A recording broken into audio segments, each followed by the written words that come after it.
probably need it for a couple minutes. Sure.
Should be that.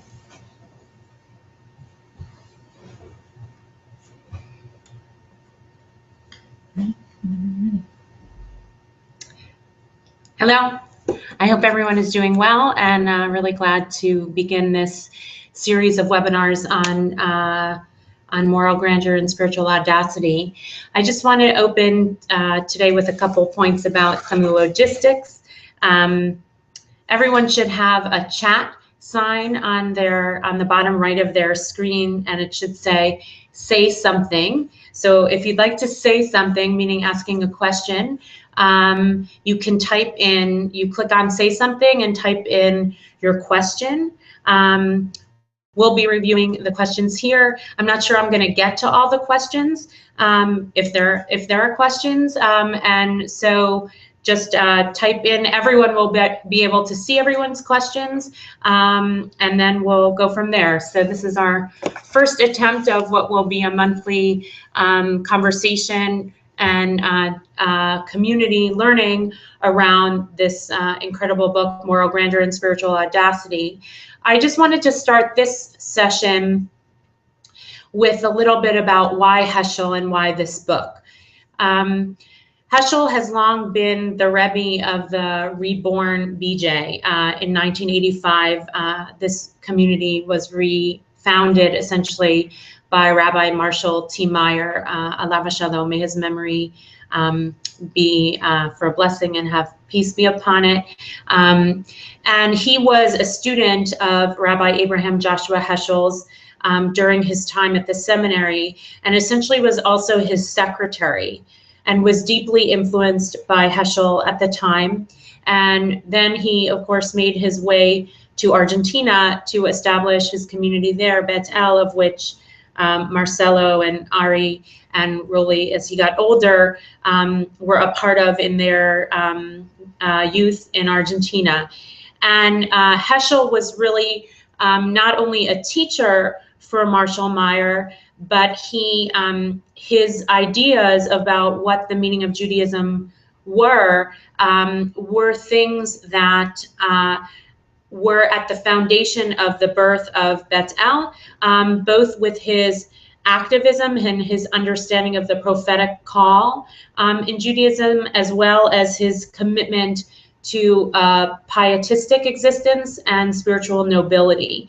And the combination that Heschel birthed really through his upbringing and through his evolution as a Jew, as a teacher, as a philosopher, as a theologian, and as an activist, was born essentially into community through Marshall's leadership of Bet El in Argentina, and then, of course, when BJ was started, reborn in 1985.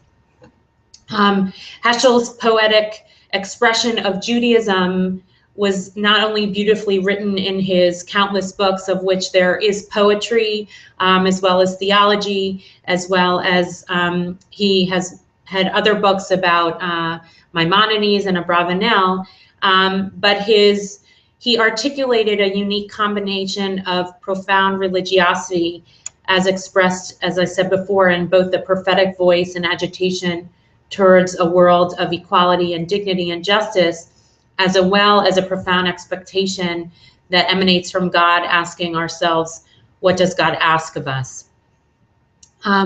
So Rolly and Marcelo as students of Marshall, and I actually encountered Heschel for the first time in my year in Israel of my first year in rabbinical school, and was quite drawn into his work.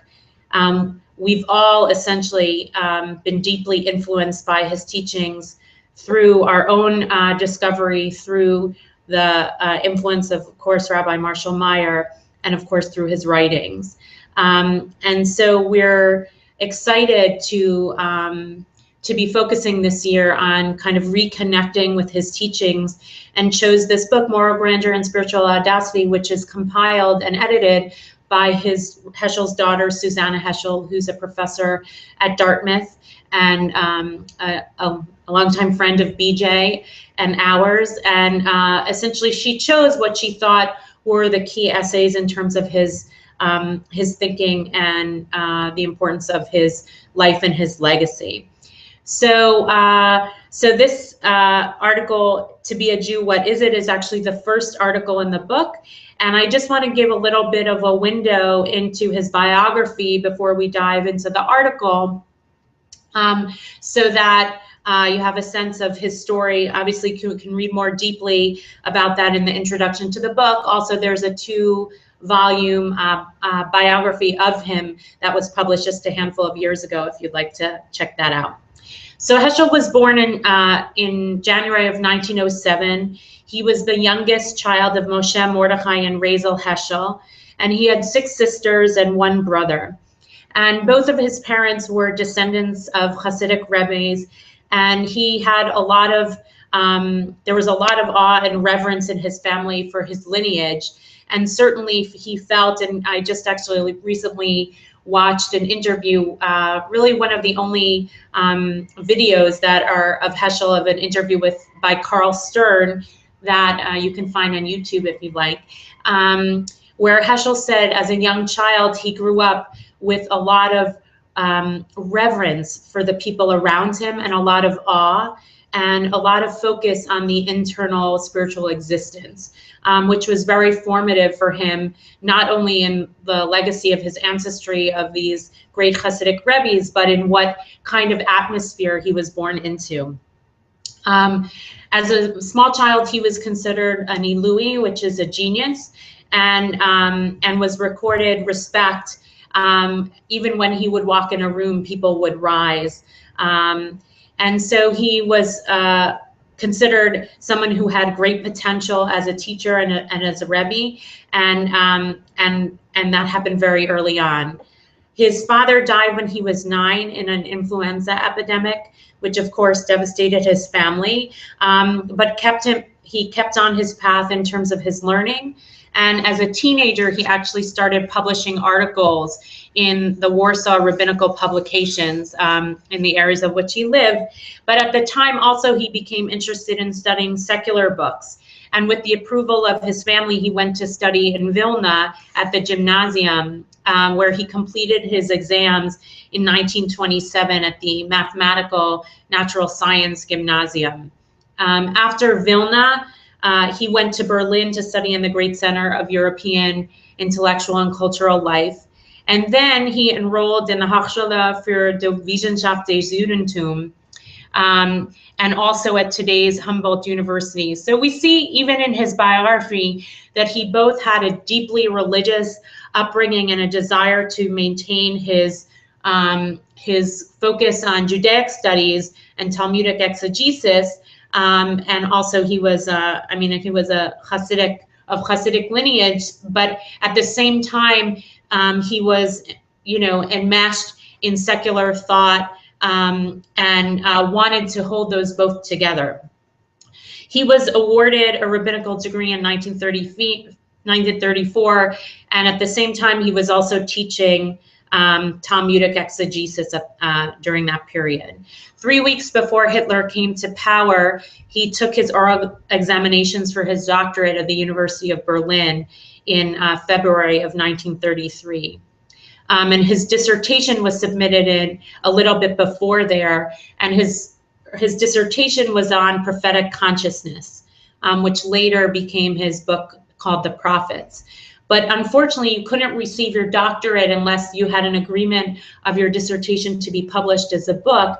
And because as a Jew at the time, many people were avoiding publishing Jewish authors' work, and it took him a handful of years to get his dissertation published as a book. And it wasn't until 1935 that his dissertation ultimately became published as the book, The Prophets, and he was finally awarded his doctorate in 1935.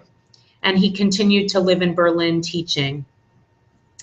That's, I would say, an expression of something that Heschel articulates in various points in terms of his writings about the sense of isolation Jews felt at that time in Germany, and even trying to get his doctorate published. In March of 1937, when he was 30, he moved to Frankfurt at the request of Martin Buber, to become the director of a Jewish academy there. And at this point, he had already written several books, one on Maimonides and one on Abravanel. And at the same time, he was trying to get out of Europe.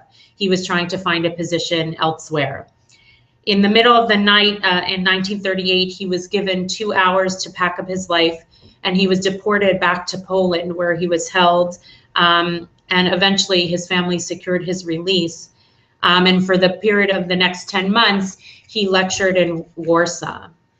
What got Heschel out of Poland was the president of Hebrew Union College in Cincinnati, Julian Morgenstern, who secured 5 visas to get essentially well-regarded rabbis and teachers out of Germany at the time, and Heschel was amongst them. He was granted his visa in 1940, and he arrived to New York in March of that year. Most of the rest of Heschel's family was killed in the Shoah, with the exception of two of his siblings who had already moved to the United States. And so that was certainly a big part of his experience. And when he was in Cincinnati, he met his wife Sylvia, who was a concert pianist, and they married. And within a few months, he was offered a position at the Jewish Theological Seminary here in New York.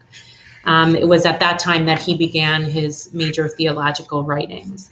Of course, most people know that he was a friend and partner of Martin Luther King's, Dr. Martin Luther King Jr. They met in the January of 1963, which began his involvement in the civil rights movement. And actually, Dr. King was supposed to be spending the Pesach Seder with Dr. Heschel and his wife Sylvia, but he was assassinated soon before that. Heschel also was very active in the movement against the Vietnam War, and he was a co-founder of an organization called Clergy and Laymen Concerned with Vietnam. And he was also involved in the Second Vatican Council in the 1960s. There's much more to say about Heschel's life, but he certainly not only was a deeply learned and religious man, but also his religious life was the agitator towards his activism, which is part of what draws us so deeply to his teaching. He died on December 23rd of 1972 on Shabbat in his sleep. So the article that we're going to be studying this month is called "To Be a Jew, What Is It?" And it was published in the Zionist Quarterly in 1951. So you might ask, what is the Zionist Quarterly? It was actually begun in February of 1951. And here is the announcement that was given at the time. The establishment of the Zionist Quarterly, a new magazine devoted to the discussion and interpretation of the Israel and American Jewish scenes, world Zionist affairs, and Jewish cultural developments, was announced today by Benjamin Brody, president of the Zionist Organization of America. The publication will be edited by Mr. Harold P. Manson, who formerly headed the public relations activities of the American Zionist Emergency Council and the Jewish Agency for Palestine. So just to note that this publication had just begun, and secondly, the time frame of which this article is written, 1951, obviously just a handful of years after the Shoah, as well as a handful of years after the establishment of the State of Israel and the War of Independence. So one can hear the questions of the context of the time very profoundly in the question of this article, which is, to be a Jew, what is it? At the time, obviously, the Jewish people had both experienced its greatest tragedy of its history, the extermination of 6 million Jews. And I'm sure, although I didn't live at the time, the questions that we ask about the Shoah and the meaning of its, what it meant for us as a people still live today. But you can imagine the horror in 1951 about what still was being discovered and shared, as well as what that meant for this people, our people, who had to essentially rebuild with the existence of the State of Israel, hard won in battle for the establishment of the State of Israel and that great miracle, but really had to define in some new form the meaning of Jewish existence. And that, I believe, is what this article is trying to wrestle with. What is the meaning of being a Jew in light of the recent history of the Jewish people? And you can, if you have the article open, the first sentence, of course, says there is a high cost of living to be paid by a Jew. And we know that opening sentence is a reference to, obviously, the preceding years. And I'd like to just focus on the last paragraph on that page, which he says, "What is at stake in our lives is more than the fate of one generation. In this moment, we, the living, are Israel. The task begun by the patriarchs and prophets and carried out by countless Jews of the past are now entrusted to us. No other group has superseded them. We are the only channel of Jewish tradition, those who must save Judaism from oblivion, those who must hand over the entire past to the generation to come. We are either the last, the dying Jews, or else we are those who will give new life to our tradition. Rarely in our history has so much been dependent upon one generation. We will either forfeit or enrich the legacy of the ages." So you can hear in Heschel's language the desperation of finding that meaning and carrying it forward, and also sense of responsibility that he felt to formulate a Jewish existence that was of the ultimate meaning in light of the recent events that occurred to the Jewish people. And in a sense, a charge, I think, of creating something that was not only about destruction as the meaning of Jewish existence, but also was purposeful about Jewish existence. In Soloveitchik's term, it's the wrestling between fate and destiny. And Heschel does use the language of destiny, both in this article and other places, to talk about the deep purpose of what it means to be a Jew, which is not a disinterested philosophical analysis of the power or the status of the Jewish tradition as it relates to ritual observance or political ideas, but really an engagement with the ultimate meaning of existence, which he believes is framed by Jewish tradition. And so given that generation in 1951, having lost so many people, he is essentially charging that generation, and through this quarterly that had just been established, with saying it's our job to carry it forward, and what is going to be the way we think about the meaning of Jewish life, really life as opposed to death. And something also that he says in this article is that the ultimate meaning of something is something that's worth dying for. And I think that's also his way of not only giving import to the Judaism that needs to be recreated and born and carried forward in 1951, but also to say 6 million people died for this religion. And therefore we have to make it of the ultimate meaning and the ultimate importance.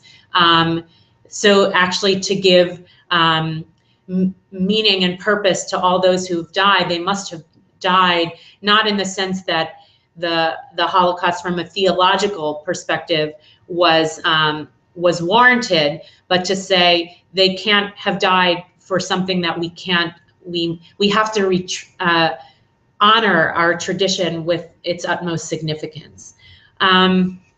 So that's kind of the opening framing of the charge of the article, which is to say, how do we think about Jewish life now in the midst of this new story in the 20th century, both with the establishment of the State of Israel as well as post-Holocaust? What is the meaning of Jewish existence? And he turns as a central focus of the article. If you have the book with you, on page 6, where he says, one of the maladies in the middle of the page of our time is shattered confidence in human nature. We are inclined to believe that the world is a pandemonium, that there is no sense in virtue, no import to integrity, that we only graft goodness upon selfishness and relish self-indulgence in all values, that we cannot but violate truth with evasion. Honesty is held to be wishful thinking, purity the squaring of the circle of human nature. The hysteria of suspicion has made us unreliable to ourselves, trusting neither our aspirations nor our convictions. Suspiciousness, not skepticism, is the beginning of our thinking. So this is Heschel's diagnosis of where humanity is at, and I would say also more specifically where the American Jewish community and America at large, a diagnosis of the sense of lack of nobility, which is a term that Heschel uses often in his understanding of what religious life is supposed to bring, which is nobility, dignity, purity, honor, purpose, a sense of integrity, and an alignment with the expectation that God has for us.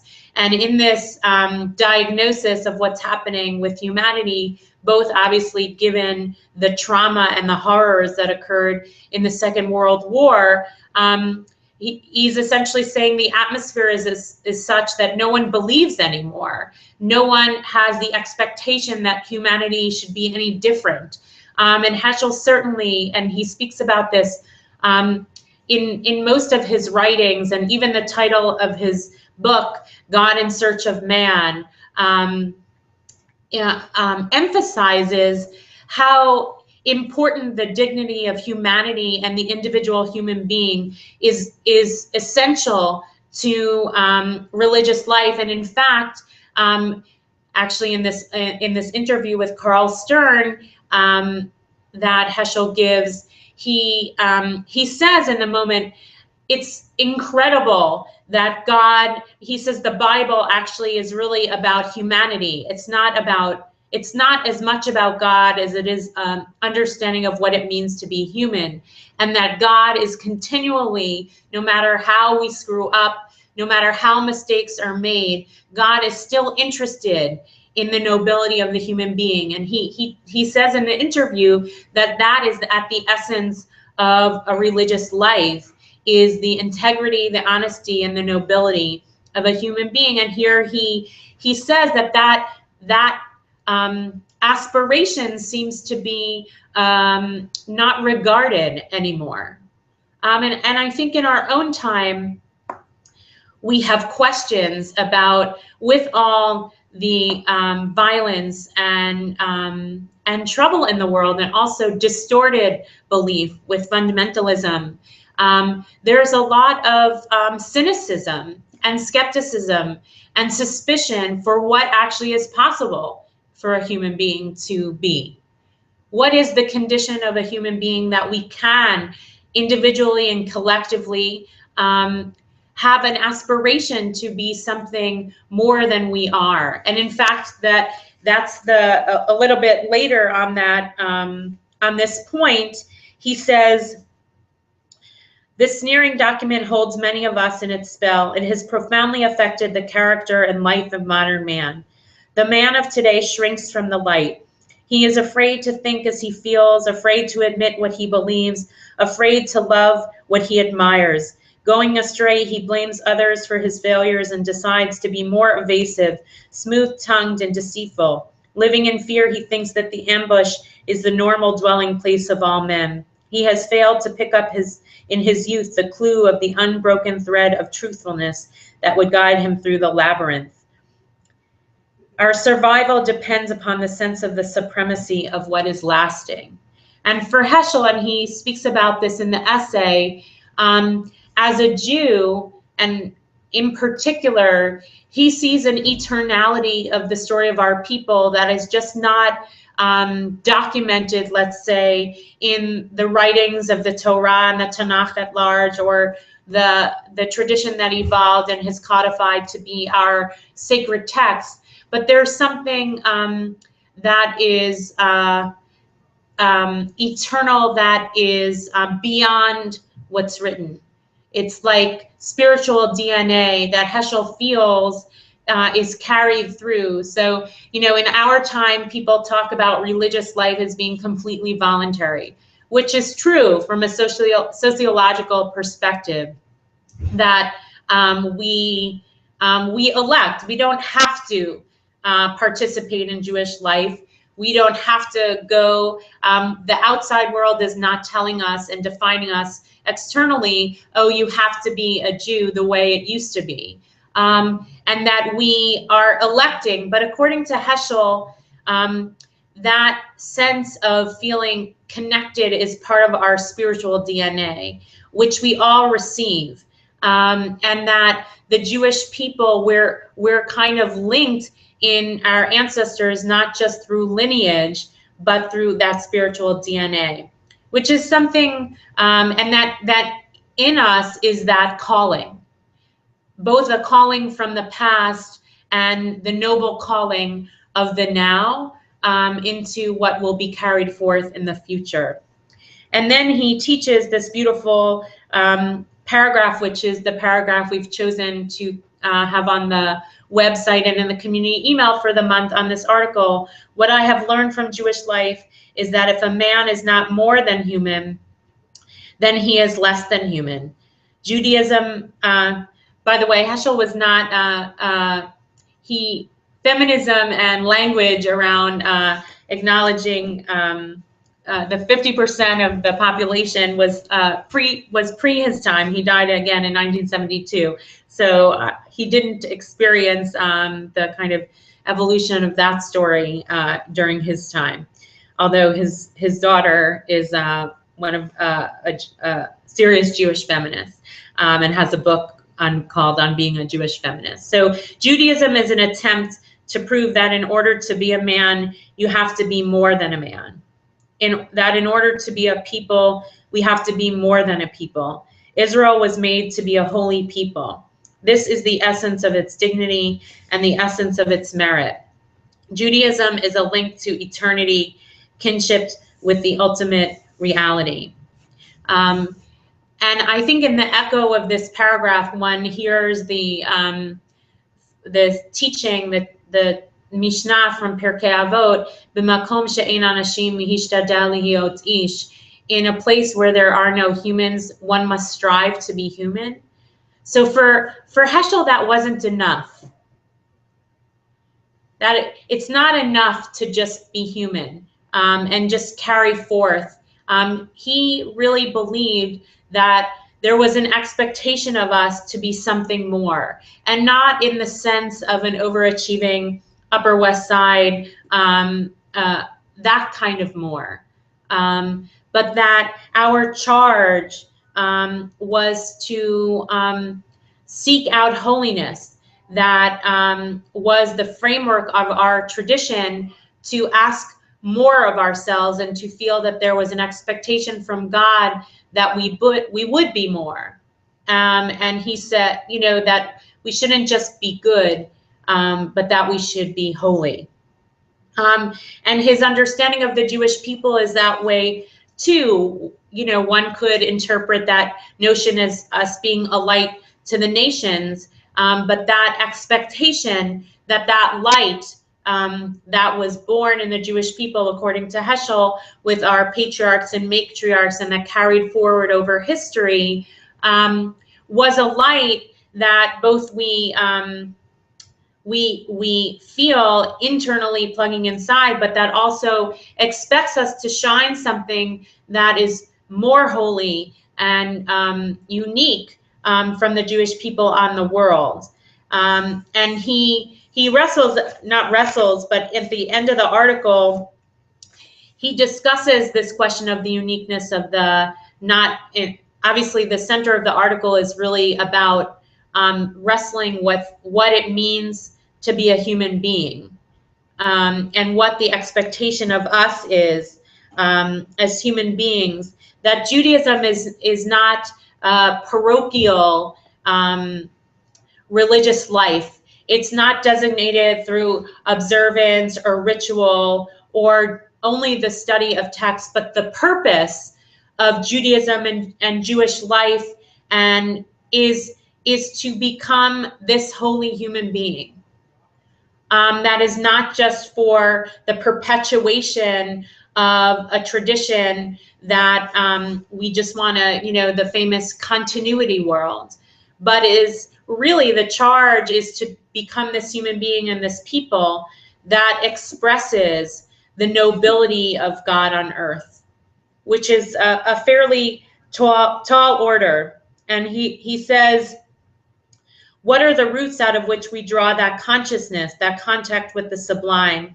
A sense of contact with the ultimate dawns upon most people when their self-reliance is swept away by violent misery. Judaism is the attempt to instill in us that sense as an everyday awareness. It leads us to regard injustice as a metaphysical calamity, to sense the divine significance of human happiness, to keep slightly above the twilight of the self, ready to perceive the constant dawn in our souls.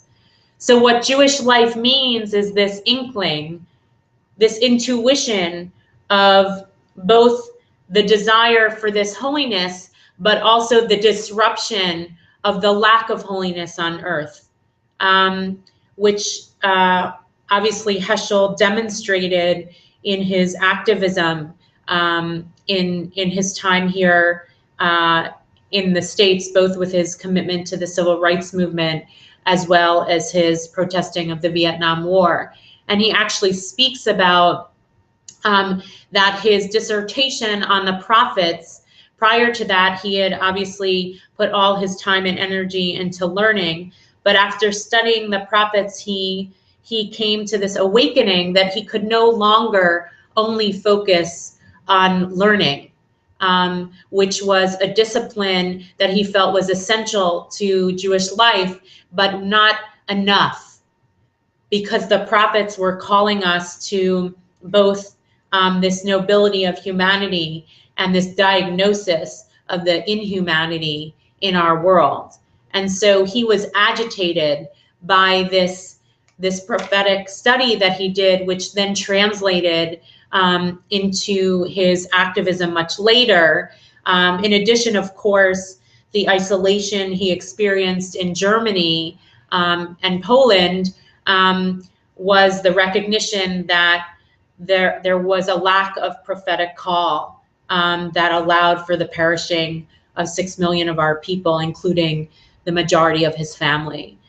So he both bore the trauma of that story of the lack, particularly of religious leaders to raise voice, but also carried that burden and then acted upon it, which is why he's so essentially focused on the nobility and the holiness of the desire of a human being, which is to not only be focused on one's own potential, but also seeing that potential and that light in all of humanity, and not just in Jews as well. And he actually in this interview speaks about why is it that we're so blind that all we see is black or brown, and that God wants us to see God's image in all of humanity, which is which didn't mean that Heschel wasn't deeply committed to the particularism of the Jewish people, of which he speaks deeply about in this article as well, but certainly that the meaning of Jewish existence is bound up in bringing that light to humanity. I'd like to just focus a little bit on, in the article, how he deals with the experience of the Jewish people, of which he opens with that we're charged with carrying forth the story of thousands of generations that preceded us in our time, and it has to have value and meaning and purpose, and has to be something that is that is valued, so much so that we would stake our lives on it.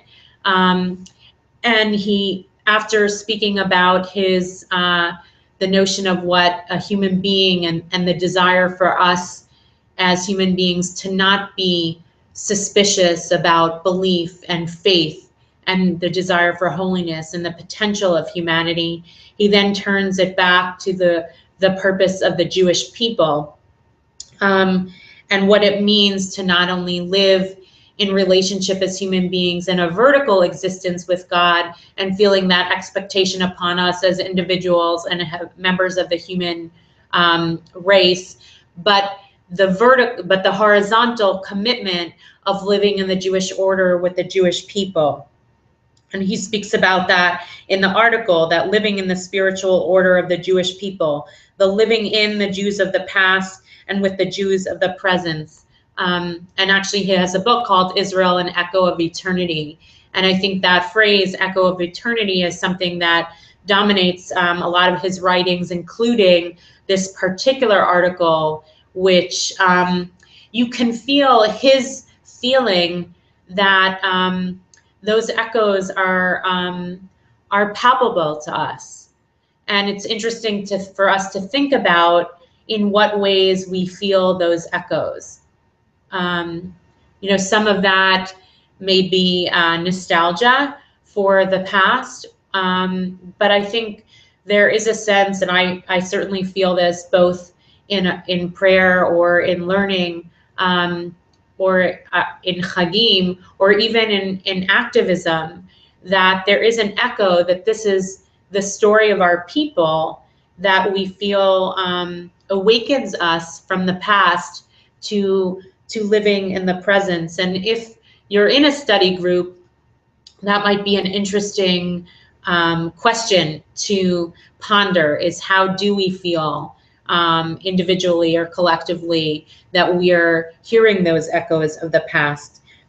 Our share in holiness we acquire by living in the Jewish community. What we do as individuals is a trivial episode. What we attain as Israel causes us to grow into the infinite. Israel is the tree, we are the leaves. It is the clinging to the stem that keeps us alive. Israel has not erred, even though some of its branches have fallen off. Its substance can be sustained only within its roots, within the depth and unutterableness of its being. So for Heschel, it wasn't just the person, but there was some entity, being that was the Jewish people. And at the end of towards the end of the article on page 11, he speaks about how he understands the meaning of the Jewish people. And he says, Israel's experience of God has not evolved from search. Israel did not discover God. Israel was discovered by God. Judaism is God's quest for man. The Bible is a record of God's approach to his people.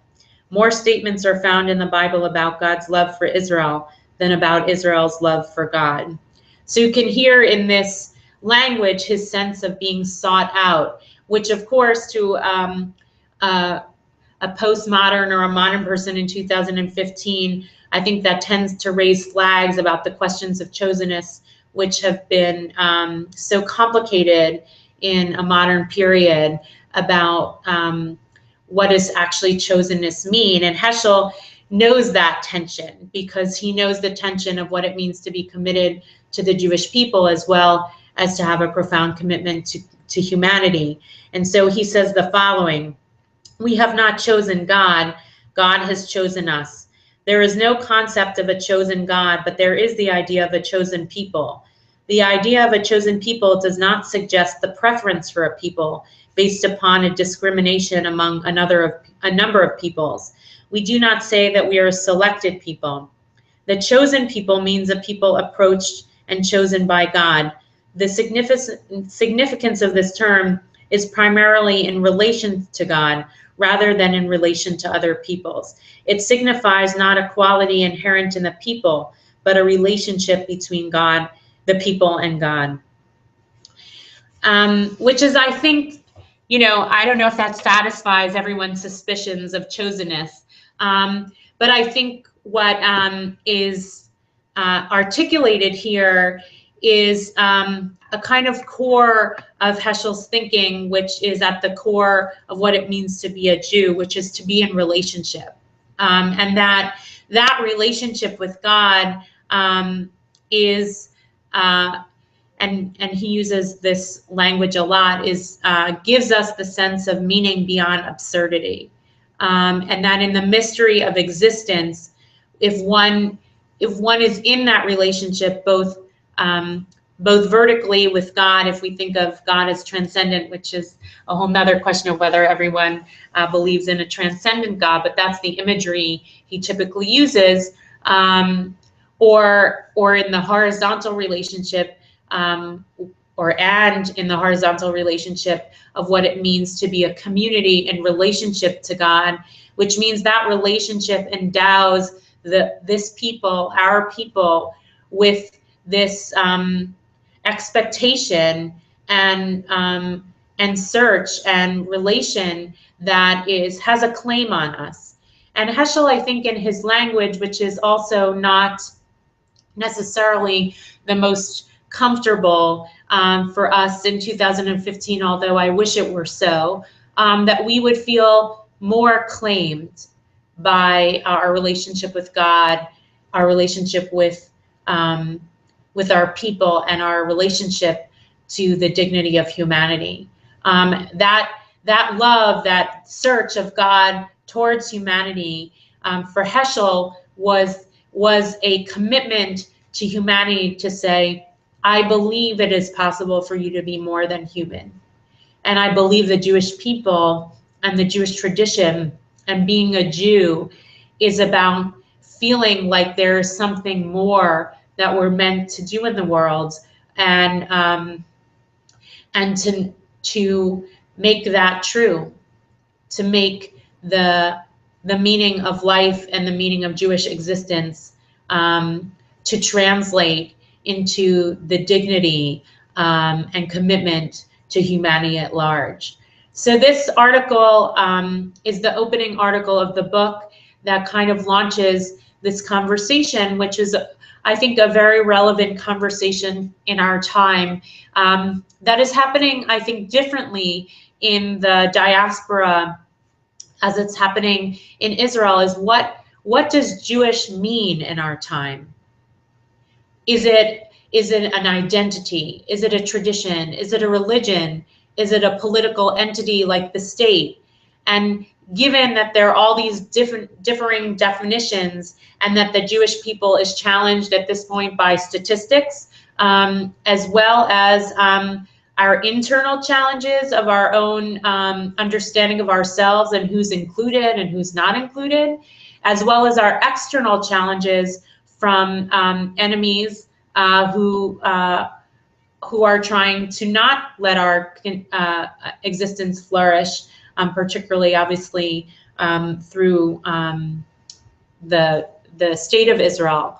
Heschel really puts forth the question of what does it mean to be a Jew, which is no less important in our time than it was in his time, certainly in 1951 when he wrote his article, but in a very different way in our time. And so I hope that if you go to learn in a chavruta or a chavara, that not only will you study what Heschel has to say, but really pose the question of what is your own understanding of the meaning of Jewishness, and how does that live?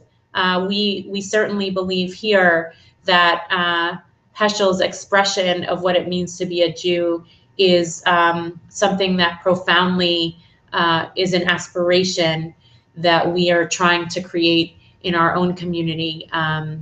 Obviously, not always getting it right, but certainly to hear the echo of eternity from the past, to create a measure of light and dignity and justice and peace in our world at this time.